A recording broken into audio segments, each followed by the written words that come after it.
lo... Ya fui. Vamos a seguir con el tema de Primera Guerra Mundial.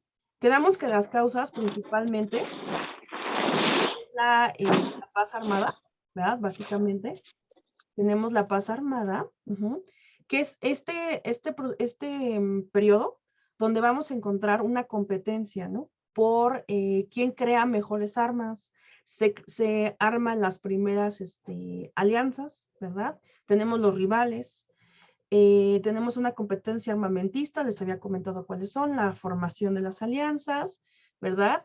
Y tenemos esta parte del imperialismo. El imperialismo, pues, fue una causante de la Primera Guerra Mundial porque provocó, pues, rivalidades, a final de cuentas, ¿no? Provocó rivalidades.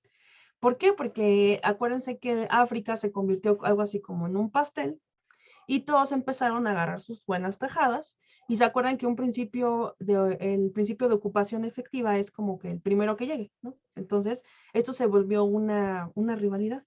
Entonces, tienes armas, tienes rivales, ¿no? ¿Qué más te falta? Tienes una zona conflictiva, que está la zona detonante, eso también se le llama el polvorín europeo. Por ahí apúntenlo, puede que alguna vez les pregunten qué es dónde estaba o qué era el polvorín europeo. El polvorín europeo es la zona de los Balcanes, la zona detonante, el escenario de la Primera Guerra Mundial, ¿verdad? Y entonces, este territorio siempre se lo han disputado toda la vida. El Imperio Austrohúngaro, el Imperio Turco Otomano, pero estas naciones es como Italia, ¿se acuerdan? Son como pequeñas provincias que comparten rasgos en común y se quieren unificar. Pero quienes no se los permiten, Austria-Hungría y el Imperio Turco Otomano. Pero estas pequeñas provincias se van a unir militarmente, van a vencer al Imperio Turco Otomano, y luego, porque el Imperio Turco Otomano empieza un proceso de decadencia, ya no tiene el mismo poder, ¿verdad? Pero queda Austria-Hungría, el Imperio Austrohúngaro, y queda Serbia. Serbia es como si fuera el reino de Piamonte y Cerdeña, ¿se acuerdan? Esa región independiente que va a comenzar este proceso. Entonces, aquí la rivalidad que nos importa, la que les comentaba la vez pasada, es Austria-Hungría contra Serbia. Las dos quieren lo mismo. Y entonces, este conflicto entre dos potencias, bueno, Serbia no era potencia como tal, pero era un país fuerte, digamos, una provincia fuerte. Entre estos dos, eso es lo que va a generar la guerra. Pero ¿qué creen? Cada uno de ellos pertenece a una alianza. Ya pertenece a una alianza o se va a aliar. Por ejemplo, Austria-Hungría pertenece a la Triple Alianza, ¿no? Del lado de los alemanes y de Italia. Y Serbia se va a aliar a los aliados con Rusia, con Gran Bretaña y con Francia. Entonces, ¿sí me entienden por qué la rivalidad entre Austria-Hungría y entre Serbia se hizo un conflicto entre todo el mundo? Pero vamos a ver la causa detonante, por qué pasó esto y las etapas. O sea, sí, pero ¿por qué Serbia y Austria-Hungría pelearon a final de cuentas? No es lo que nos interesa. Vamos a empezar con eso. Aquí van a estar las etapas. Examen UNAM es raro, pero sí te llega a preguntar las etapas. Necesito que lo sepan al menos como de manera general, ¿verdad? Obviamente, fíjense cómo va el orden y ahorita lo explicamos. Primero debe de haber alianzas. Si no hay alianzas, no hay enemigos. Después viene un conflicto que va a enfrentar a los bandos. Y luego empieza, por ejemplo, la guerra de movimientos, que es cuando Alemania empieza a declararle la guerra a todo mundo y empieza a invadir a todo mundo. Y luego la guerra se estanca. En el último año se intenta salir de la crisis, se logra, pero aquí hay un gran cambio, ¿no? Porque entra Estados Unidos y sale la URSS. Hay un cambio en la balanza. Y al final tenemos los 14 puntos y el armisticio, que es la rendición alemana. Esto lo voy a tratar de explicar un poquito breve, porque pues más que nada te piden ordenarlo cronológicamente, más que lo expliques, que lo acomodes cronológicamente, ¿verdad? Pues bueno, chicos, tenemos aquí a vamos a empezar con la llamada crisis de julio, ¿no? Ya se formaron las alianzas, ¿no? Las alianzas ya están formadas, sigue la crisis de julio. Fíjense, las voy a platicar rapidísimo. Aquí lo importante es que yo quiero que capten cronológicamente. Esa historia es interesante, pero lo voy a resumir un poquito porque ya tenemos como que el tiempo un poco encima, ya no quiero saturarlos de más información, ya no quiero hacer eso. Entonces, esta crisis fue entre Serbia y Austria-Hungría. Lo que pasó aquí es que Austria-Hungría, básicamente, Austria-Hungría se había anexado un territorio, ¿no? Un territorio que no le correspondía de los Balcanes. Serbia, pues esto le molestó, estaba apoyando a esa región y resulta que una forma de rebeldía, digamos, fue que planearon la muerte del próximo heredero, porque Francisco José, que es este señor de acá, pues ya estaba grande, ajá, él ya estaba grande. Su hijo se había suicidado, hay una historia muy interesante ahí de pasión y locura, se suicidó, no había heredero, ¿quién era el único? Pues su sobrino, Francisco Fernando. Y entonces a Francisco Fernando lo van a asesinar en Sarajevo, ¿verdad? Que es Bosnia, ahí lo van a asesinar. Pero ¿quién lo va a asesinar? Es muy importante. Gavrilo Princip. Esto es la causa detonante de la Primera Guerra Mundial, la muerte del archiduque Francisco Fernando. Y siempre te preguntan, ¿no? ¿Cuál fue la causa detonante? La muerte de Francisco Fernando. Sí, Jair, eran por cartas, eran comunicados, así se declaraban la guerra. Esa era su forma de comunicación más oficial, digamos, por medio de cartas diplomáticas. Exactamente. Muy bien.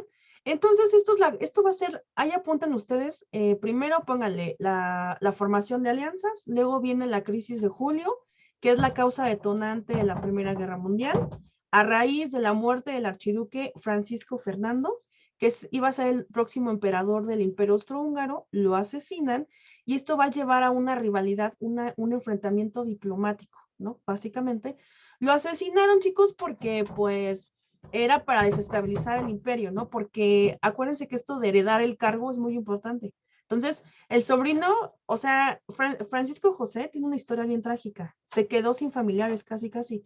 Era hermano de Maximiliano. A Maximiliano, ¿se acuerdan de Maxi? Ya lo habían fusilado casi 30 años antes.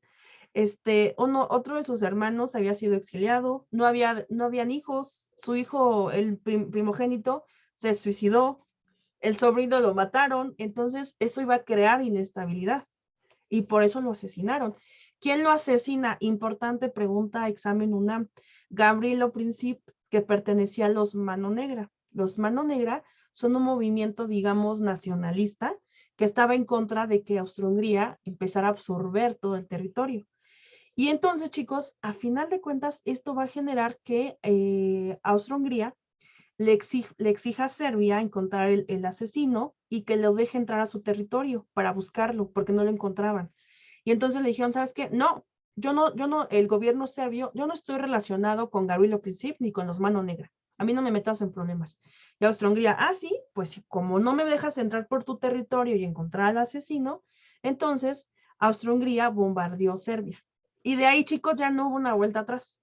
Ya todas las potencias se alinearon. Alemania le declaró la guerra a toda Europa. Ya parecía juego de declaro la guerra en contra de mi peor enemigo, ¿qué es? Y Alemania. Francia, ¿no?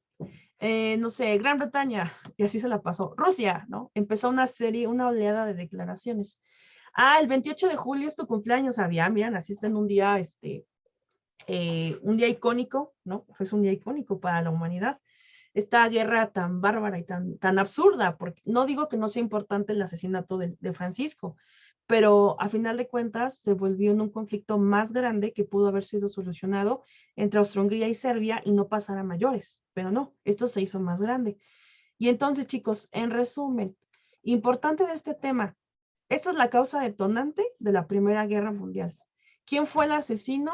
Gavrilo Princip. ¿A quién asesina? A Francisco Fernando, próximo heredero del Imperio Austrohúngaro, y esto generó declaraciones de guerra, bombardeos, y ya no hubo vuelta atrás. Y como ya están las alianzas, entonces vamos a pasar a la acción, ¿no? Pero primero vamos a hacer estas preguntas, ¿va?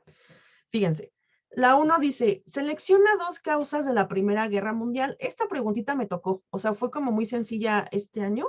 ¿Cuáles serían las causas? No etapas, ¿va? Tienen que ver causas. Ajá, muy bien, exactamente. Primera causa, podemos ver esta parte que es, se formaron alianzas, ¿no? Que viene como la paz armada, digamos que es como si dijera que es la paz armada. Y la crisis de los Balcanes, ¿se acuerdan que en la crisis de los Balcanes hubieron enfrentamientos, ¿no? Entonces fueron las causas, así viene, o puede venir paz armada, ¿no? Por ejemplo, porque la guerra de posiciones y la guerra de trincheras, pues en sí son, se consideran como etapas, ¿verdad? Y luego dice, el nacionalismo exacerbado, el imperialismo, el armamentismo y las alianzas con fines militares fueron causas de la, bueno, ya sabemos, ¿no? Porque es obvia por la unidad, pero acuérdense que estas preguntas vienen aisladas, entonces hay que identificar. Entonces, si hablo de imperialismo, armamentismo y alianzas militares, estamos hablando de Primera Guerra Mundial. Para que sea Primera Guerra Mundial siempre debe haber imperialismo, porque fíjense, en Segunda...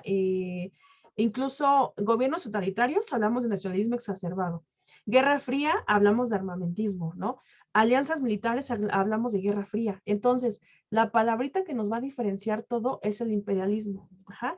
Cada conflicto internacional tiene como una palabra clave, cada conflicto, que les voy enseñando los que vayamos viendo, ¿va? Para que los puedan diferenciar. Y les voy a poner quizzes y vamos a hacer ejercicios en enero y febrero de todo este tema, ¿va? Luego dice, ¿qué guerra fue provocada por el imperialismo y el excesivo nacionalismo? Pues tenemos el mismo tema, ¿verdad? Muy bien, exactamente. Aquí están las palabras claves, ¿no? Imperialismo y nacionalismo. ¿Cuál fue la zona de conflicto que da inicio a la Primera Guerra Mundial? ¿Cuál es esa zona de conflicto? Exactamente, ¿verdad? En los Balcanes, muy bien. Causas de la Primera Guerra Mundial. Paz armada y el conflicto del Báltico, paz armada y el conflicto de los Balcanes, paz armada y el conflicto de los misiles, no, pues eso hablamos de Guerra Fría. Exactamente, paz armada y el conflicto de los Balcanes. Muy bien. Luego dice, fue el motivo de la Primera Guerra Mundial. El campo, está bien esta pregunta, ¿no? Campo imperialista, campo federalista, campo nacionalista o el campo del neoliberalismo. Exactamente, el imperialismo, ¿verdad? Ese fue un motivo muy importante. Exactamente, muy bien, chicos. Ahora, vamos a la primera etapa. Voy a ser un poquito breve, así en conclusión, muy rápido. Esto de la guerra de movimientos, digamos que es el inicio de la guerra.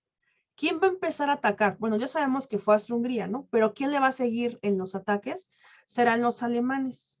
Los alemanes tenían la idea de llegar a París, así se los juro, miren, ese es el plan original, el que están viendo en su imagen, básicamente estaban pensando en llegar en 30 días, ¿no? O sea, en 20 días a la línea moradita, ¿no? Que se ve ahí, por ejemplo.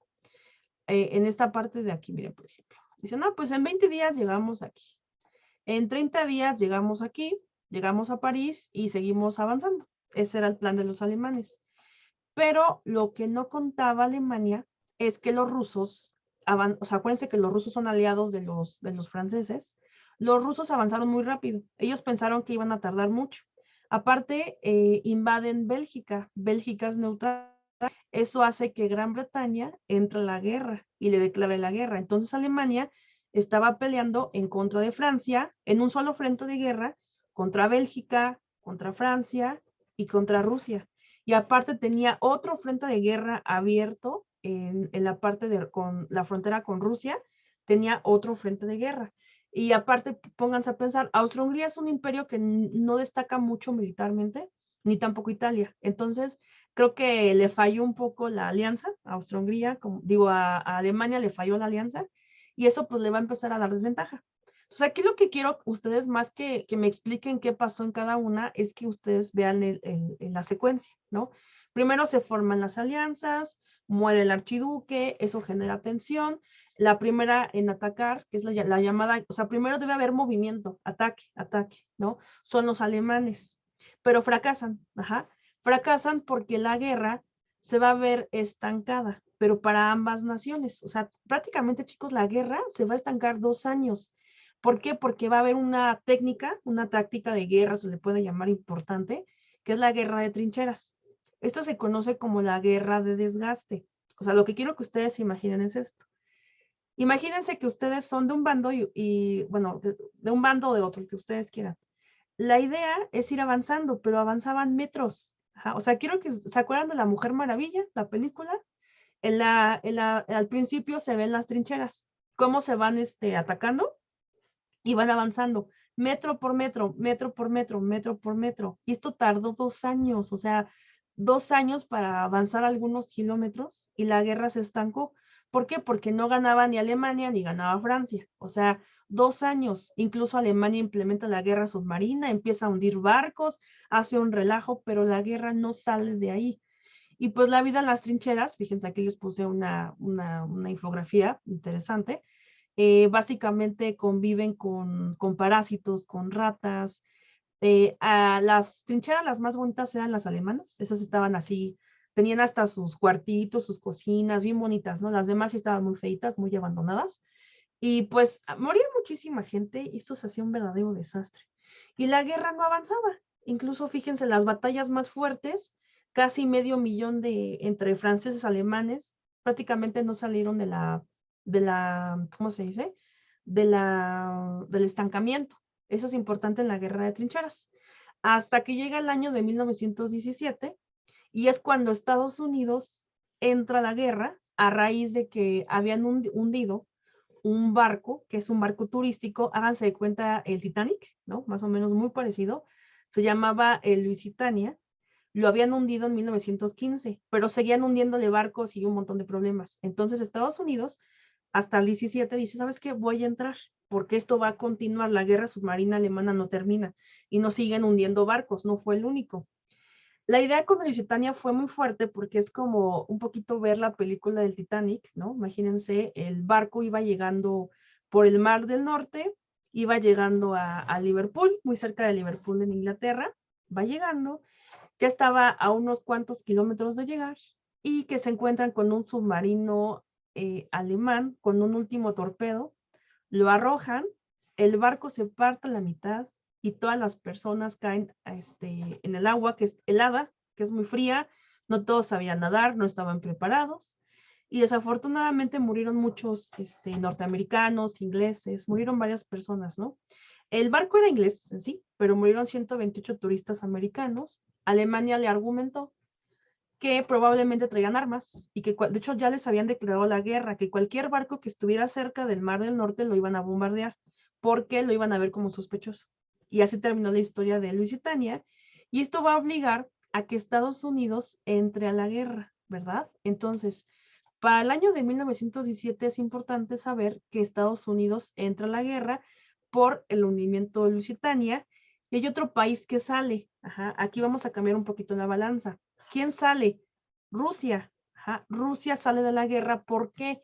Porque está llevando un proceso interno, la llamada revolución bolchevique, la revolución rusa. Entonces, pues tiene que usar recursos, movilidad, ¿no?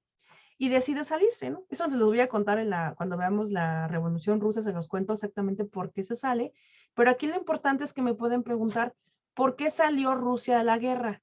Por la Revolución Bolchevique. ¿Por medio de qué acuerdo? Del acuerdo de Brest-Litovsk. Ese lo van a ver mucho en opciones de examen. Ajá, ya saben que Brest-Litovsk significa que es cuando Rusia sale de la guerra, ¿no? Básicamente.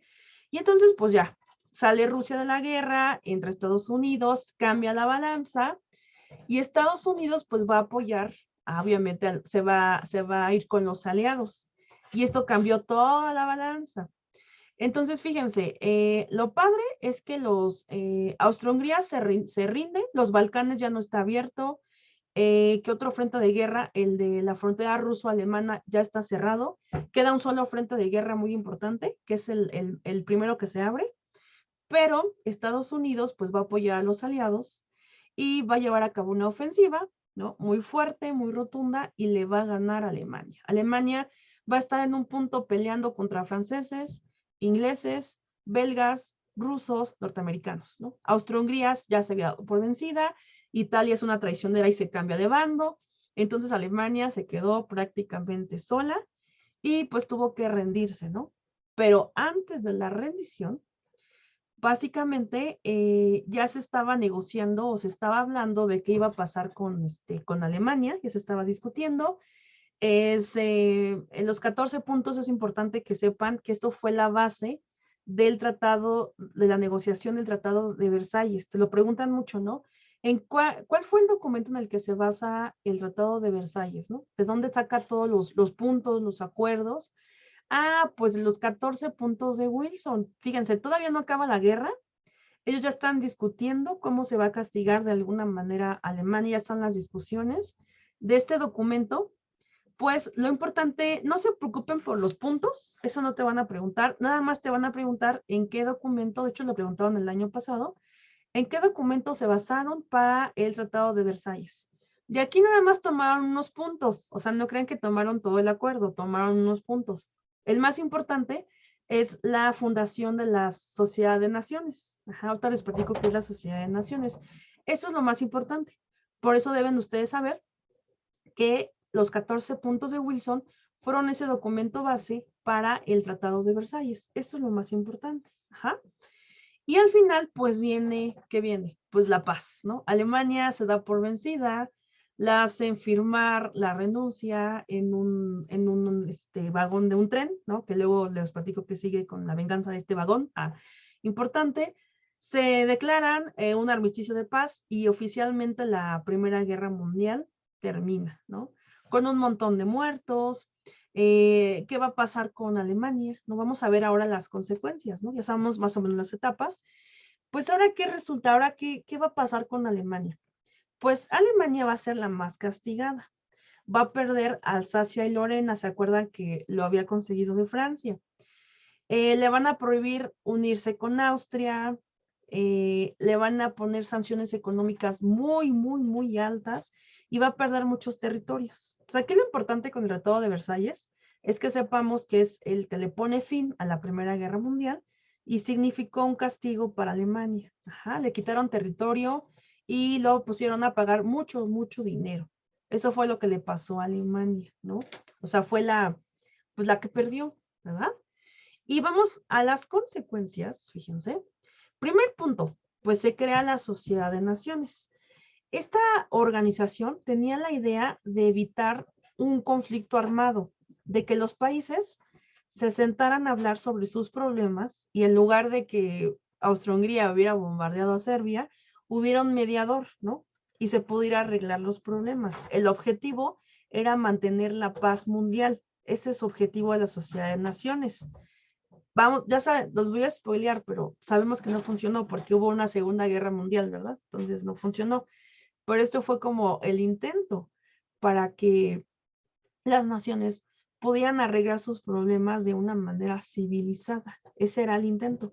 Y se conservara la paz. Por eso es la sociedad, porque es un conjunto de naciones, ¿no? O sea, los países unidos para conseguir la paz. Esa es una primera consecuencia. Examen UNAM te pregunta mucho sobre causas y consecuencias de guerras. Es muy importante que ustedes sepan causas, consecuencias y las etapas, que sepan ordenarlas, nada más. Porque esas son preguntas como para área 3, pero en área 3 sí te piden mucho ordenar de repente cronológicamente, ¿no? Sí hay que saber de manera general al menos, por si te llega a tocar una pregunta así como compleja. Y luego fíjense, ¿qué otra consecuencia hay? Obviamente, los países que pierden son los castigados. ¿Cuál fue el castigo para Austria-Hungría por andar de montonera, ¿no? Pues la van a desintegrar y van a hacer como reparaciones a otras naciones, o sea, la van a fragmentar. Ese gran imperio va a dejar de existir. El imperio turco otomano también va a dejar de existir. Y se van a formar nuevos estados, ajá, que es Checoslovaquia, que se va a unir, y Yugoslavia. Yugoslavia es básicamente los Balcanes. Esa idea de unificar, ahora sí que el proyecto que ganó, ¿cuál fue? El de Serbia, porque Austria-Hungría pues ya se fragmentó, la formación de la Sociedad de Naciones y una bien importante, Estados Unidos se va a convertir en la potencia hegemónica. Cuando hablo de hegemonía, hablo de que es el poder, digamos, es la potencia más fuerte. Eso es un hegemón, se le llama un hegemón, que es el que domina, es el fuerte, es el que es potencia económicamente, políticamente, militarmente. Entonces es la potencia más fuerte. Ese es el hegemón, la potencia hegemónica. Si yo les preguntara quién es actualmente la potencia hegemónica, pues sigue siendo Estados Unidos, ¿no? China todavía le falta para ser potencia hegemónica. Ahí la lleva, pero todavía le falta a China para llegarle a los talones a Estados Unidos. Todavía, ahí le va pisando los talones, pero todavía le falta. Entonces, acuérdense, vamos a recapitular antes de avanzar. Causas: paz armada, imperialismo, crisis de los Balcanes, ¿no? Etapas. Primero se forman las alianzas. Luego viene la crisis de julio, que es un conflicto. Luego viene la guerra de movimientos, que es cuando Alemania invade París. Después viene la guerra se estanca, trincheras. Luego entra Estados Unidos, sale Rusia, los puntos y la rendición, ¿no? Esa es como la parte importante. Y como consecuencias se forman nuevos estados, la sociedad de naciones, Estados Unidos se convierte en el país hegemón y se desintegran los imperios, que son los causantes. Eso se resume, les va a ayudar mucho estas partes que les pueden preguntar algo de todo esto. Miren, este esquemita está bien bonito. Siento que le podemos quitar información un poquito, pero aquí está esbozado. Está muy bien porque fíjense, viene la causa detonante, ¿no? El asesino del archiduque. Las declaraciones de guerra. Aquí están las alianzas. La guerra de movimientos, que son los dos frentes que se abren. La guerra de trincheras, guerra de desgaste. La crisis, ¿no? Básicamente entra Estados Unidos, sale Rusia y al final pues básicamente son los frentes y termina la guerra, ¿no? Está muy bueno este esquemita. Les voy a hacer otro, está muy padre, pero creo que lo podemos resumir todavía más este esquemita, pero les va a ayudar. Vamos a hacer algo, chicos, vamos a hacer este ejercicio para ver cómo ustedes más o menos van recordando esto como una pequeña, una historia pequeñita, ¿verdad? A ver, usen siempre su lógica, así. A ver, acuérdense, es una guerra, debe llevar un orden. Primero, ¿qué tiene que pasar para que pase, para que se vaya desarrollando? Exactamente. Primero que nada, lo que debe de pasar, muy bien, Yair, es, se tienen que formar alianzas. Ajá. Primero son los bandos. Muy bien, Avi.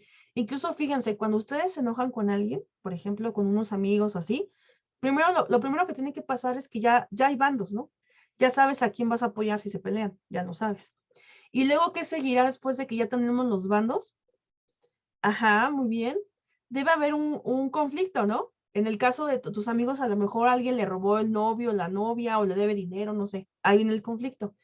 Después, ¿qué seguirá? Tenemos movimientos, trincheras, crisis, armisticio. ¿Qué seguirá después? Ajá. Primero la parte del movimiento, ¿no? Si no hay movimiento, pues no hay nada. Y luego, ¿qué pasó con la guerra después de estos ataques de París, ¿no?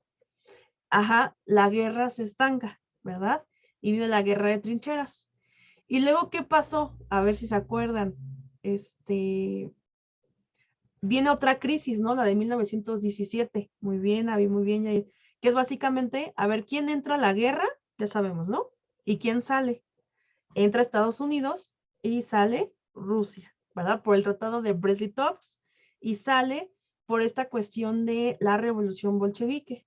Y luego, todavía no acaba la guerra y ya están discutiendo los 14 puntos de Wilson, ¿verdad? Y al final, pues viene la paz. Entonces, vean ustedes como una historia un tanto lógica. A lo mejor no me la puedo aprender todo de memoria, a lo mejor se me va a olvidar, porque pasa esto, chicos, es demasiada información y luego se nos olvida, es normal. Pero a lo mejor, si uso un poquito mi lógica y recuerdo y lo comparo con un conflicto entre amigos, voy a encontrar la respuesta. Ahorita lo vamos a ver en pregunta tipo. Vamos a hacer unas preguntas tipo para que, si me da tiempo, empecemos con Revolución Rusa, ¿no? Vamos a ver si me da tiempo. Dice, ordena cronológicamente los siguientes acontecimientos, ¿verdad? Pues básicamente, si ustedes se dan cuenta, esta pregunta está regalada, porque fíjense cómo viene. No siempre va a venir así, ¿eh? No se vayan a confiar.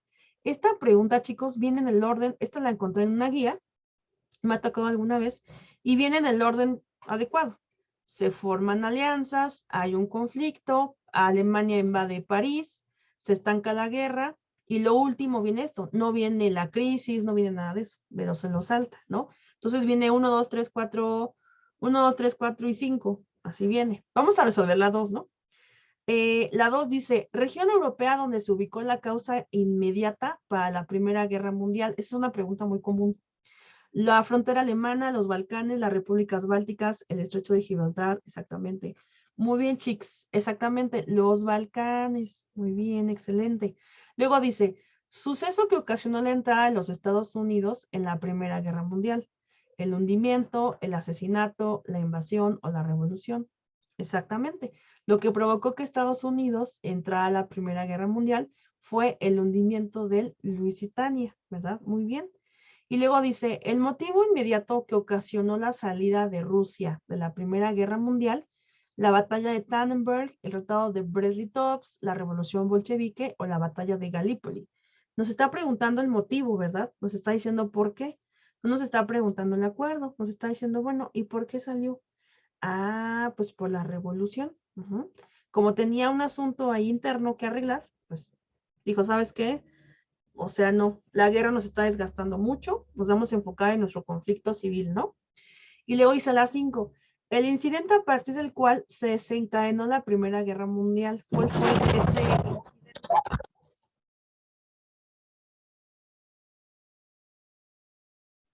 Exactamente, el asesinato, ¿verdad? Muy bien. Y luego dice, al finalizar la Primera Guerra Mundial, ¿qué país se establece como potencia? Exactamente. ¿Verdad que están fáciles? Están fáciles las preguntas. Luego como que está, como que el tema se ve así más profundamente y las preguntas son muy concretas, ¿ya vieron? Muy, muy concretas. Luego dice, fíjense, esto de consecuencias, lo que quiero es que ustedes vayan identificando que es la misma pregunta, pero me está poniendo diferentes consecuencias. Ajá, fíjense qué es lo que hace. Aquí la vamos a analizar, porque ya sé que la pregunta es un poco obvia, pero fíjense. En la primera, me dice que una consecuencia es la emergencia de Estados Unidos como líder económico mundial, que es una consecuencia. Porque fíjense, la ONU es la segunda, lo de Alemania es el final de la Segunda Guerra Mundial, las corrientes fascistas, todavía no vemos ese tema, ¿verdad? Esa es en la Segunda Guerra Mundial. Luego viene otra vez la misma pregunta. Una consecuencia de la Primera Guerra Mundial fue creación de nuevas naciones europeas, Yugoslavia y Checoslovaquia. Porque fíjense, bloques de poder, ustedes ya saben, bloques de poder, Guerra Fría. División de Alemania, Guerra Fría. Creación de la ONU, Segunda Guerra Mundial. Y luego viene otra vez la misma pregunta. La ONU se crea en la Segunda, los bloques en la Guerra Fría. La integración del bloque soviético no tiene nada que ver con la Primera Guerra Mundial, ¿verdad? La creación de la URSS no tiene nada que ver. Sería la desintegración del imperio. Fíjense cómo aquí están las consecuencias. Estados Unidos se convierte en líder, Austria-Hungría pierde y se desintegra, se crean nuevas naciones porque se desintegraron esos imperios. Todo tiene una lógica, todo tiene una relación, ¿verdad? A ver, la 10, ahora esta sí la vamos a resolver. El Tratado de Versalles y los 14 puntos de Wilson, ¿a qué guerra pertenecen? ¿A la Segunda, a la Primera, a la Guerra Fría o al mundo unipolar?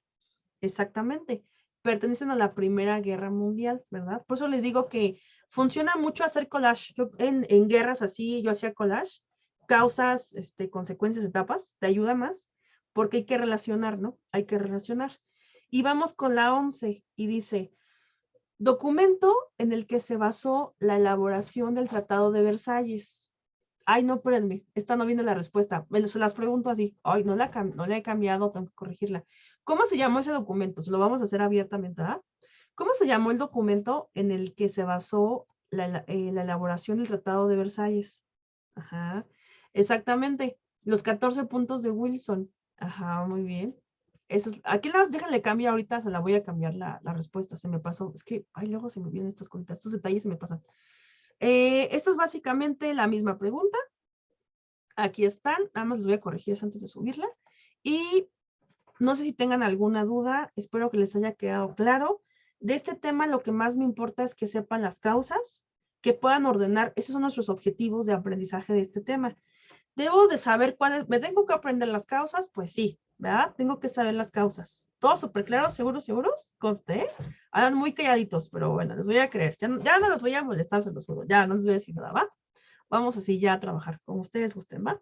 Entonces, ya saben las causas, hay que poder ordenar las etapas, la causa detonante, quién fue el asesino, porque ay, les pueden preguntar, ¿y quién asesinó al archiduque? Gabrilo, acuérdense, se llama casi igual que su maestra. Gabriela, para que no se les olvide. Gente que yo me llamo Gabriela, él es Gabrilo, pertenece a los Mano Negra, se les voy a olvidar, y las consecuencias, ¿no? Se desintegran imperios, se crean nuevas naciones y Estados Unidos queda como potencia. Estados Unidos entra por el hundimiento y la URSS sale por la revolución. Eso es como nuestro resumen. Eso es lo más importante que debemos tener en cuenta. Ajá. Y ya en nuestros talleres, ya en enero, febrero, según los temas, vamos a trabajar estos temas básicamente, ¿va? Sí, no, así. ¿Y cuál era el signo zodiacal del archiduque Francisco Fernando y qué pasó con su esposa? Y, ¿no? O sea, sí, es que de repente, eso es lo que me saca mucho de onda del examen, ¿no? Déjenme abrir la otra diapositiva en lo que les cuento que, híjoles, y lo importante a veces no te lo preguntan, ¿no? Y te quedas así, bueno, ¿y lo importante? ¿No? Pero pues con las preguntas nos vamos guiando, eso es lo importante, para no enseñarles cosas que pues ni van a venir, ¿no? Pero sí, el signo zodiacal sí viene. Ah, no es cierto. No, no es cierto. No, pero sí viene quién asesinó al archiduque, ¿verdad? Eso sí. Ahora fíjense, vamos al tema de la Revolución Rusa, hasta donde nos dé tiempo. Tenemos todavía 20 minutitos, nos da tiempo, vámonos poco a poco. Aquí lo importante, siempre bueno, les voy a empezar a contar los objetivos, ¿no? De cada tema, lo que ustedes deben de apuntar. Básicamente lo que ustedes deben tener en cuenta de la Revolución Rusa son las causas, ¿no? Debemos saber por qué pasó.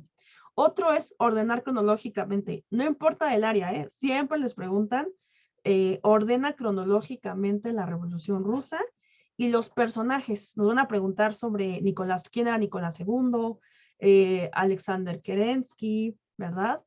Lenin y Trotsky, son los más importantes. Ajá. Entonces, ahorita se los voy a ir explicando todo esto. Aquí tengo los personajes y son los aspectos importantes. Primero, fíjense, vamos poco a poco. Vamos a las causas, ¿no? Pues tenemos que básicamente esto se llamaba el Imperio Ruso, el Imperio Zarista, que había sido gobernado casi más de 200 años por la dinastía de los Romanov. Todo este territorio era antiguamente el Imperio Ruso. Vean, es muy, muy grande. Tiene Rusia, todas las potencias, digo, los países centrales, Moldavia, Estonia, Letonia, Bielorrusia, era muy grande. Pero Rusia todavía era el año 1917 y todavía era una monarquía. Todavía habían reyes. Era un país precapitalista, todavía estaba era un país muy rural, no estaba básicamente desarrollado industrialmente como en otros países, ¿no? Estaba, digamos, un poquito más atrasado económicamente que los demás. Era diferente, ¿verdad? Y en esta monarquía, pues no se vivía bien, ¿verdad? No había escasez de alimentos, altos impuestos, represión social, no estaba permitido ni siquiera la filosofía. O sea, imagínense, la filosofía es una ciencia que te independiza, que te hace realmente cuestionar y cuestionar la represión. La filosofía te ayuda mucho, es muy, te vuelve alguien autónomo, independiente de pensamiento, ¿no? Entonces, eso estaba prohibido. Entonces, el contexto en Rusia era muy fuerte, era muy difícil. No había alimentos, había represión. Si pensabas, te mandaban a Siberia, que puede haber hasta menos 60 grados centígrados. Te mandaban a trabajar, ¿eh? No te mandaban de vacaciones. Entonces, esas son las causas generales, es como el contexto. Y aquí les presento a la familia de los Romanov. A ver quién adivina dónde está Anastasia. A ver si alguien adivina. Que me señale quién es Anastasia de ellas. ¿Se acuerdan de esta historia de Disney que tiene una base cierta? Sí, tiene una base cierta. Ahora al final, la otra clase les cuento qué onda con Anastasia. Pero les voy a enseñar a Anastasia. Anastasia es esta pequeña de aquí. Ella es Anastasia. Es hija de Nicolás II, que es él, el último de los Romanov que gobernó. Su familia va a tener un final muy trágico. Es muy interesante esta historia, pero lo importante aquí del tema es que la Primera Guerra Mundial fue la causa detonante de la revolución bolchevique. No en sí la Primera Guerra Mundial, sino básicamente el desacuerdo, ¿no? Con que Rusia siguiera en la Primera Guerra Mundial. Rusia había entrado en 1914, era el año 1917 y Rusia iba perdiendo, se iba desgastando, cada vez el precio del pan, del trigo, del carbón era más caro y más caro y más caro. Lo que la sociedad rusa en ese momento quería en su mayoría era salir de la guerra. Y Nicolás II se aferró, no vamos a salir, no vamos a salir, vamos a continuar, vamos a continuar. Incluso Rasputín, que era como su médico, consejero político muy importante, se volvió bien dominante en la escena Rasputín. Le decía, salte Nicolás, porque vas a terminar, tú tienes un final trágico. Imagínense, chicos, esas decisiones que te cambian la vida. Si tú continúas con la guerra, también dicen que era vidente y cosas así, ¿no? y médico, brujo y político y de todo, era Rasputín, muy interesante. Si no te sales de la guerra, no te preocupes, Luis, no te preocupes. Si no te sales de la guerra, vas a terminar trágicamente, incluida tu familia. ¿Y qué creen? Híjoles, voz de profeta, ¿no? O sea, sí pasó. Ahorita, al final les cuento en la otra clase si me da tiempo. Sí, no te preocupes, está bien. Nada más voy a, antes, acuérdense, el contexto de causas generales es la pobreza, no hay alimentos, y la detonante, pues es básicamente el desgaste en la guerra, ¿no? Eso es importante para este tema. Ajá. Ahorita vamos a ver cómo lo plantean, cómo lo preguntan. Yo te les cuento, ay, mi mano, de la familia, ¿no? Es que se me está entumiendo mi mano. Yo creo que del frío, ¿ah? Espérame. Ya. Entonces, estas fueron pues las causas generales y la causa detonante, que es muy importante. Ahora vamos a ver, bueno, esa es la policía, la ucrana, que les decía que es una policía que los reprimía socialmente. Es un dato ahí curioso. Y esto es Siberia, o sea, aquí los mandaban a trabajar, ¿no? Para que vean que no era así como que, ay, te mandan de vacaciones. Y ahora fíjense, otro punto importante, ya tenemos las causas, ¿verdad? Ahora vamos a los personajes. Es importante, te preguntan mucho sobre personajes, quién es quién, ¿verdad? Tenemos a Nicolás II, este hombre que fue el último zar de Rusia, es el último de los Romanov. Alexander Kerensky, siempre te preguntan de Alexander Kerensky, ¿no? ¿Quién gobernó Rusia después de que se derroca a Nicolás II? Cuando acaba la monarquía absolutista en Rusia, pues es Alexander Kerensky. Otra les voy a contar, nada más quiero que los vayan ubicando. Acuérdense, a ver, un amigo que tengan que se llame Alexander o Alex, acuérdense. Él es el primer gobierno provisional después de que Nicolás II renuncia. Ajá, su amigo Alex, para que no se les olvide. Kerensky. Lenin, pues es nuestro protagonista de la historia. Lenin es el líder de los bolcheviques. Esto es partido de izquierda, ¿no? Entonces les cuento esto. Él se llama, en sí su nombre así completo, es Vladimir Ilich Ulyanov, ¿no? Pero su alias intelectual, ¿no? Porque acuérdense que ellos están en la clandestinidad. De hecho, Lenin no estaba en Rusia cuando fue la revolución, cuando empieza todo esta bronca, que es una parte que me encanta contarles, él estaba exiliado. Si tú en Rusia pertenecías a un partido, porque esos eran clandestinos, o desafiabas al gobierno, te mandaban a Siberia o te mataban. Entonces en Rusia tú no podías pensar, no podías pensar diferente. Y Lenin estuvo exiliado mucho tiempo de su vida, anduvo en Francia, conoció marxistas, o sea, tuvo mucho contacto con estas corrientes de izquierda, mucho, mucho contacto. Y aparte que creen que el abuelito de Nicolás, su hermano de Lenin, tenía como 17 años más o menos, años atrás tenía más o menos 17. Él pertenecía a movimientos clandestinos para derrocar a las monarquías absolutistas y pues fue asesinado, fue colgado porque lo cachan en un intento como un intento terrorista, lo cachan al hermano de Lenin y lo cuelgan, ¿no? Y Lenin nunca pudo despedirse de él. Entonces dicen que el final de la familia de los Romanov está muy relacionado con una venganza, ¿no?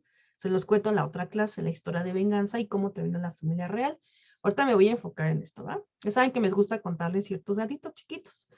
Y luego fíjense, entonces tenemos a Nicolás II, el último zar, ¿verdad? Ese es nuestro rey, nuestro monarca. Tenemos a Alexander Kerensky, que es el gobierno provisional después de que Nicolás tiene que renunciar. Ahorita vamos a ver por qué renuncia. Y Vladimir Ilich Ulyanov es el que va a llevar el socialismo a Rusia, que va a fundar la URSS y va a ser el principal protagónico de esta revolución, ¿no? La revolución bolchevique. Y vamos a ver los partidos. Tenemos dos grupos importantes, los mencheviques, que significa minoría, y es un grupo burgués, un grupo burgués que pretende que Rusia, después de que se derroca a Nicolás II, se vuelva una sociedad burguesa, ¿no? Que se modernice, porque era un gobierno feudal. Entonces, que pasen un poco, la idea era como pasar al capitalismo y luego al socialismo, ¿no? Era como su idea, era un partido medio, no estaba muy bien definido. Y los bolcheviques, que significa mayoría, básicamente está representado por la izquierda, la clase obrera, los campesinos, los soldados, y buscan que Rusia sea socialista. Estos dos partidos van a entrar en conflicto. Es como aquí, ¿no? Por ejemplo, piensa en el PRI contra, no sé, el PRD, ¿no? Que es de izquierda. Algo muy similar pasó aquí, pero los dos van a pelear por el poder después de que Nicolás renuncia. Ahorita les explico un poquito más esto. Ahorita lo que quiero es que tengan los personajes. Imagínense que esto es una serie, ¿no? Estamos viendo la serie de la Revolución Rusa. Tenemos a Nicolás II, el que tiene el dinero, el último zar, ¿no? Su familia está en peligro de desaparecer. Alexander es abogado y defensor de los exiliados. Le van a dar mucha importancia, lo van a elegir, pero después va a llegar Lenin, ¿no? Va a decir, no, la verdadera revolución es la de los bolcheviques, no la de los mencheviques. Y León Trotsky es bien importante es un gran aliado de Lenin, y él va a ser el líder del Ejército Rojo. El Ejército Rojo es el ejército bolchevique, el ejército socialista. Esto es el Ejército Rojo. Ajá. Entonces aquí sí hay que apuntar qué importancia tiene cada uno de ellos. Esto te lo van a preguntar. Ajá. Y vamos a ver las etapas, hasta donde lleguemos. Nos faltan 12 minutos. Vamos a ver si acabamos aquí, no creo, pero vamos a ver qué tanto avanzamos. Miren, este conflicto, chicos, bueno, esta revolución, la complejidad es que fue se le llama la revolución de las tres revoluciones, ¿no? Digamos que hubieron intentos revolucionarios. Acuérdense que una revolución, ¿qué es lo que busca? Destituir a un gobernante. Para poder destituir a este gobernante, pues fue en tres momentos. ¿Y cuál era el objetivo final? Que Rusia se volviera en un país, se convirtiera en un país socialista y la fundación de la URSS. Ese es el objetivo. O sea, cambiar de sistema económico político. Pasamos de una monarquía absolutista con los Romanov a un gobierno socialista con Lenin, que después formaría la URSS, ¿no? O sea, fíjense la transición que vamos a observar. Y fíjense, para que ustedes puedan resolver esa pregunta que me tocó este año, el pasado, esta pregunta ha tenido tendencia a repetirse mucho, no importando el área, porque me tocó en área 2, no me debería de haber tocado, pero saben que una más hace mucho esto. Ya las preguntas por área de repente están muy especializadas, pero últimamente he visto una tendencia que ya no tanto. Entonces, por eso yo los preparo como si fueran para área 3 en historias y como si fueran para área 2 en biología y química. Lo necesitamos hacer así. Me ha funcionado mejor y lo siento que van más preparados. Entonces, fíjense, para poder resolver esta pregunta, vámonos por orden. Acuérdense, siempre hay que ser muy lógicos. El primer acontecimiento que te van a poner de esto es la huelga de San Petersburgo. Ajá, es lo primerito. Si tú ves huelga, tú ya sabes. Es una de las huelgas más importantes y fue la primera vez que el pueblo ruso se va a levantar, sobre todo mujeres. Fíjense que el 50% de las obreros eran mujeres. Entonces, los hombres iban a la guerra, no había alimento, no había comida y las mujeres tenían que mantener a las familias. Entonces llegó un punto así como de desesperación, se organizan muchas mujeres y también hombres y entonces intentan ir ¿cómo se puede decir? A protestar, ¿no? Por las situaciones. Además, poco antes ya había habido una matanza, entonces también fue en nombre de esa matanza porque fueron al castillo y para exigir mejoras, en lugar de resolverlo, los mataron, niños, gente de la tercera edad, ¿no? Y entonces después de eso las mujeres pues van a empezar y los hombres a enojarse y a protestar. Fue una huelga que movilizó a muchísimos obreros y obreras y esta fue la primera vez que la monarquía le tuvo miedo, ¿no? Dijo, híjoles, estos se me están levantando, se me están saliendo del huacal, ¿no? Yo no los tengo tan reprimidos, ¿qué vamos a hacer? Y pues bueno, la huelga se calmó, se tranquilizó y lo importante es el resultado, ¿no? Nos pueden preguntar un poco el resultado. ¿Qué se obtuvo de aquí? Pues van a surgir los llamados soviets, que son consejos de huelga. O sea, antes de esto no existían estos consejos de huelga. La idea es, cada vez que haya un movimiento, una manifestación, un problema, nos organizamos y salimos a las calles a protestar. Esto es importante porque esto no existía. Estaban muy reprimidos. Pero aquí se está empezando a ver el poder de los obreros, el poder de los soviets. Ajá. Son consejos de huelga, son obreros y soldados, como si fueran sindicatos, se unen. No, pues que en tal fábrica les cambiaron el contrato, pues vámonos a hacer una huelga. Pues que en este lugar va a pasar esto, vámonos a hacer una huelga. Esto fue como el primer antecedente, podemos decir, y eso es lo que va a venir en tu examen. Primero hay una huelga, hay una primera manifestación de que lo que está pasando no está bien o no estamos de acuerdo. Después, ¿qué va a pasar? Van a pasar muchos años. Esto no va a cambiar, pero el gobierno se va a volver un poquito más radical para reprimir, ¿no? Pero ¿qué creen? El año del 17 cambió todo. Tengamos en cuenta que en 1905 todavía no empezaba la Primera Guerra Mundial, ¿verdad? En el año de 1917 la gente ya está muy harta, ya están fastidiados de la guerra. Cuando hay guerra, los lugares quedan aislados, entonces no llega el abasto de alimentos, cierran fronteras, entonces no hay alimento. Y en ese año hubo un invierno muy fuerte, pero muy fuerte, más fuerte que en los años anteriores. Entonces, chicos, esto es lo que va a provocar que incluso los soldados que eran fieles a la monarquía se cambien de bando y empiece una revuelta. Ajá. Y esta revuelta, ¿qué logró? Que Nicolás II se quedó sin apoyo. ¿Y qué hizo? Firma su rendición y la familia queda secuestrada, ¿no? En una cabaña aislada. Luego les cuento qué pasó con la familia. Y entonces, como resultado, fue la destitución de Nicolás II y va a gobernar Alexander Kerensky, el gobierno provisional de Alexander Kerensky. Ajá. Esto fue como nuestro segundo ensayo. Pero ¿qué creen? Alexander Kerensky, pues prácticamente no va a cambiar nada, se va a sentir como rey, va a seguir con la misma conducta de los monarcas, nos decepcionó porque pensamos que sí, iba a haber un cambio, pero no hubo como tal. Este partido es un fraude.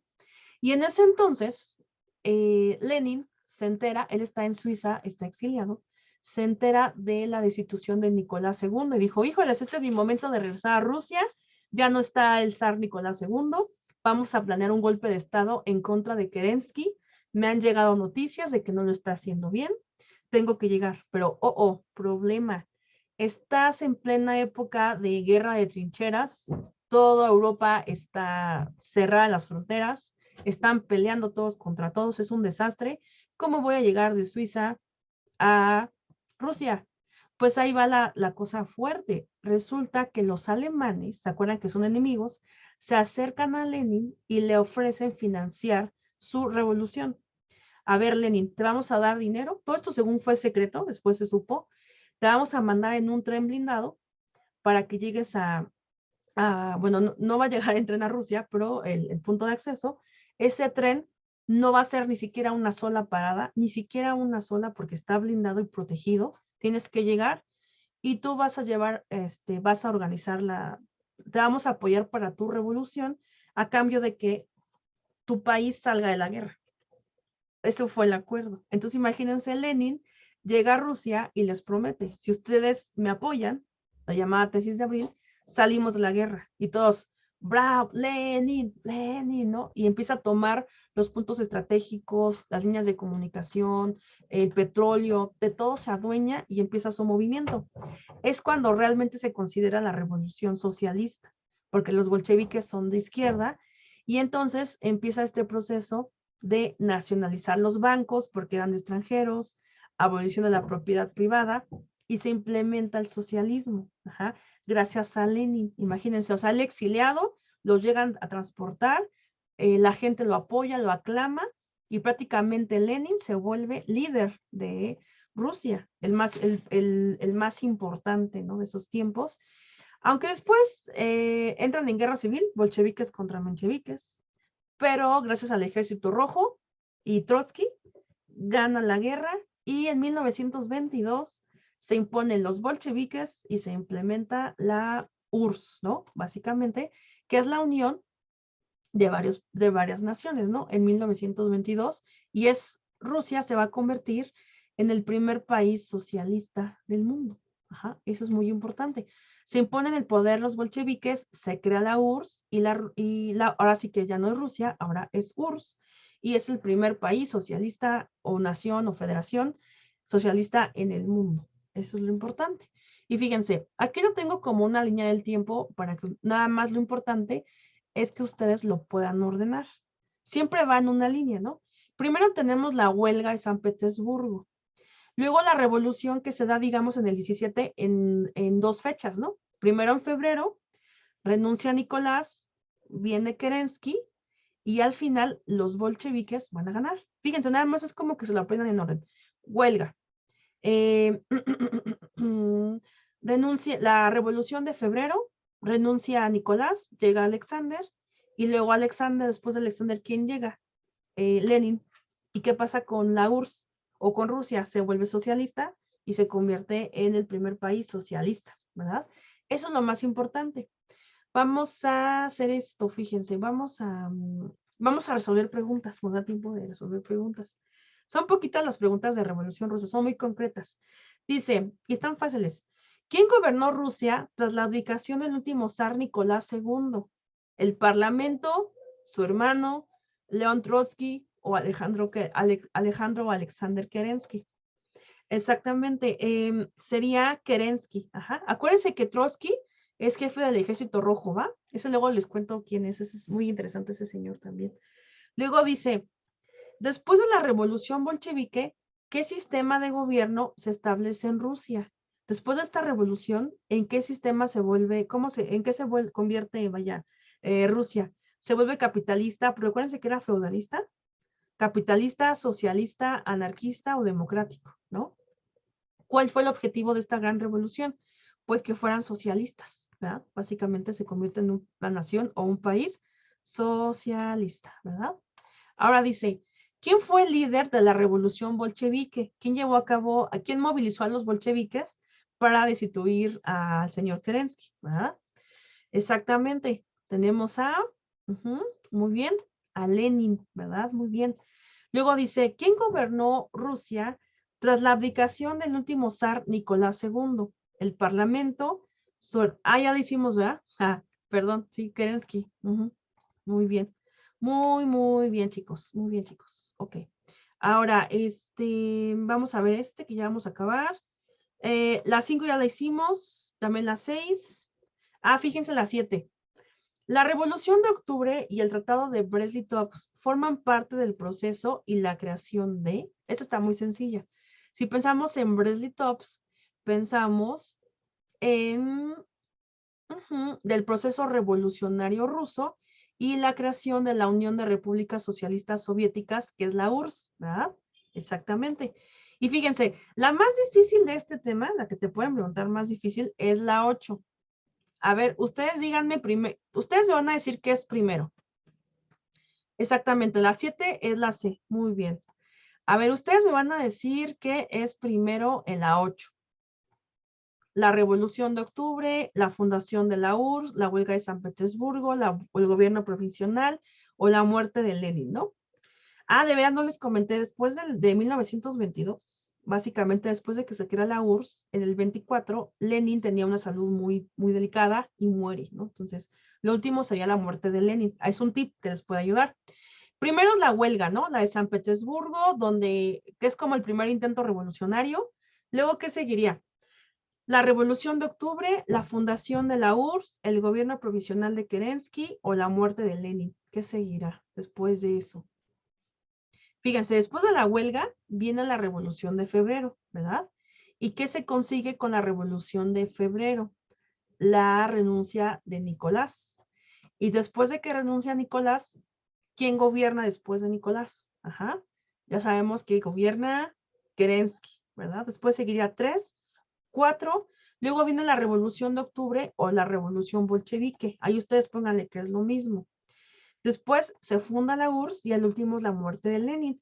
Algo que nos puede ayudar mucho es que la URSS y Lenin fue lo último y lo primero es la huelga. Eso les puede ayudar mucho porque fíjense, como fundación nada más viene esta. ¿Ya vieron? Digo, como huelga, perdón. Como huelga y muerte de Lenin nada más viene esta. Entonces, esta pregunta se van a ahorrar mucho tiempo. Y esta se ha estado repitiendo casi año con año. Entonces, esta es probable que venga en su examen. Tiene muy alta probabilidad, ¿verdad? Pero bueno, chicos, entonces aquí vamos a acabar esta clase. La siguiente clase hacemos un repaso de esto que vimos, ¿va? Hacemos un repaso con nuestra línea del tiempo. Eso nos puede, siempre las líneas del tiempo se las agrego, es lo que más les puede ayudar. O sea, acuérdense, el objetivo es saber causas y consecuencias y etapas y personajes. De este tema es lo que ustedes se deben aprender, ¿va? Entonces, chicos, vamos a hacer lo mismo que hicimos la clase pasada. Me voy a quedar aquí conectada un ratito y nosotros regresamos 11:35, ¿va? Entonces, nada más yo me silencio y si tienen alguna duda del tema, ya saben, me pueden comentar si no lo entendieron, cualquier cosa que quieran que les vuelva a explicar. No se queden con duda, chicos. Acuérdense que, pues bueno, ya tenemos fecha de examen, pero ahorita lo que necesito es que ustedes tengan como que todos los temas así súper puntuales para que en enero y febrero pues hagamos como nuestros repasos, ya empecemos con bancos de preguntas y pues tendríamos un tiempo extra en lo que es marzo, abril y mayo. Si quieren continuar, tendríamos un tiempo pues extra, ¿no? Básicamente para seguir haciendo más repasos y más bancos y así. Pero bueno, los dejo un ratito. No, por nada. Nos vemos en un ratito, ¿va? 11:35. Entonces ya me voy a silenciar, ¿va? Aquí nos quedamos conectados, ¿va? Bye, Ti, nos vemos en un ratito. Bye.